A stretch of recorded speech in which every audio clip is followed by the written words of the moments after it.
Okay, guys, so we're looking at the title first of all. What you notice about these videos is that I've tried to annotate them all in preparation so that A, we can go through them a little faster than we have been. Some of you are saying it's taking you far too long to go through these all at home, so we're trying to speed this up a little bit. And then secondly, also, I've tried to make it so that my handwriting is a little easier to follow. I'll still talk you through each point that we make, and we're going to start first of all with the title. So this poem is a blessing. An Indian poet called Imtiaz Dharkar, and it's set in the Dharavi slums in Bombay, a really, really poor area of a huge city in India. And it very simply builds an extended metaphor between a water pipe bursting and the people in the poem that are described that live in the slums sort of piling around the water pipe. And a religious ceremony, as if the accidental explosion of the water pipe is some form of ceremonial prayer. So we think about the connotation of the word blessing.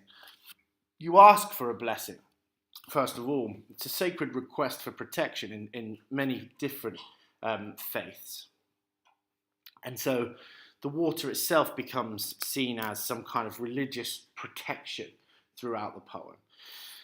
It's also ceremonial or related to a prayer. You know, you might say a blessing in a certain way. So the poem itself might be the blessing, as if the poet is trying to bless the people by writing about them. And then, of course, there is the connotation of a baptism, you know, a ceremony in the Christian faith that is built around water, that is the initiation into the religion itself. Also, I think there is an echo of something being a blessing in disguise, of something being something that we don't initially realize is a positive thing for us, and then it later proves out to be.